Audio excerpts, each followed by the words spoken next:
En menos de 100 años conquistaron y se instalaron dos grandes imperios, uno desde el norte hasta Mendoza y otro entre los ríos Paraná y del Plata, pero solo uno de ellos se instalará definitivamente por casi todo el territorio nacional.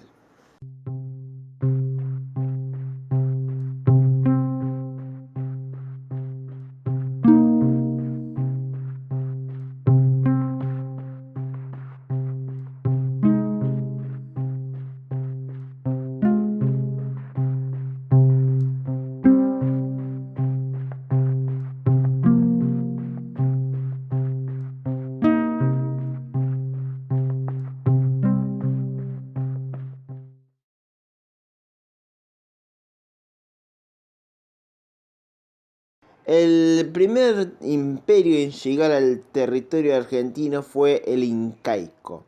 De acuerdo a crónicas posteriores, los incas, liderados por su décimo soberano Tupac Yupanqui, llegaron en la década de 1480 a la provincia de Jujuy en una campaña en contra de los diaguitas.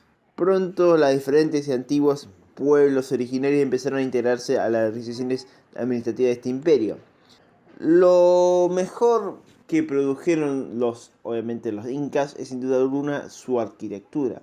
Y esto se puede ver en diferentes construcciones, como por ejemplo en su famoso Machu Picchu. Aunque obviamente esta ciudadela no está en la Argentina, obvio.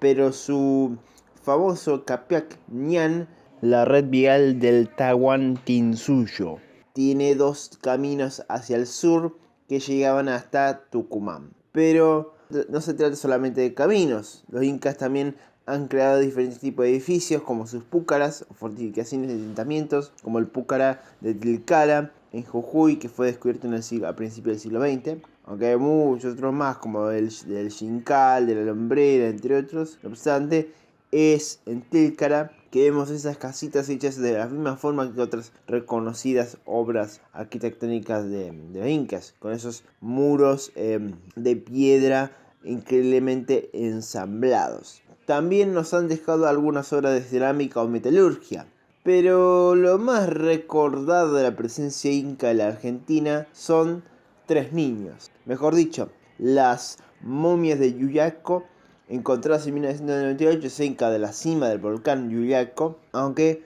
este es un hecho más cultural que artístico, es interesante ver cómo y con qué fueron enterrados. En su mayoría el ajuar contenía estatuillas acompañadas con textiles y tocados de pluma, además de metales como el oro y la plata, lanas, conchas marinas, maíz y hasta hojas de coca. Y estos niños fueron sacrificados como parte de la ceremonia del Capacocha, un importante ritual del calendario inca, en los que se sacrificaban los hijos de los caciques que viajaban hasta Cusco y de vuelta a sus comunidades. No entraré en detalles sobre los sacrificios, pero todo esto es una parte de la dominación de los incas sobre otros pueblos. Y el hecho de que su muerte ocurría en una montaña nos muestra lo importante que eran las montañas para la cultura y religión incaica. Otra importante cultura también le daba un rol importante a los montes en su arte. Según algunos pueblos originarios, a principios de 1500 hubo un gran eclipse, a lo que posiblemente lo tomaron como una mala premonición. Fue entonces que exploradores europeos llegaron a la Argentina. Primero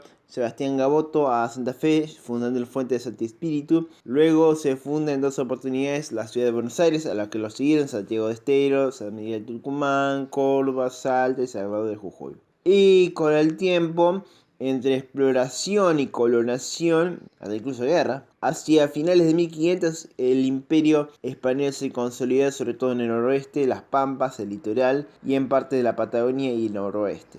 Pero estos conquistadores no solo iban con armas y derechos a colonizar, también iban sacerdotes católicos listos para evangelizar y algún que otro artista europeo. Y fue así como apareció el arte colonial que duró hasta la primera década del siglo XIX. El noroeste argentino fue uno de los lugares donde se produjeron varias importantes obras de arte coloniales debido al inmenso trabajo de las encomiendas. Por ejemplo, entre Jujuy y Bolivia se encuentran las obras del pintor Mateo Pizarro, un artista posiblemente que pertenecía a la escuela de Potosí.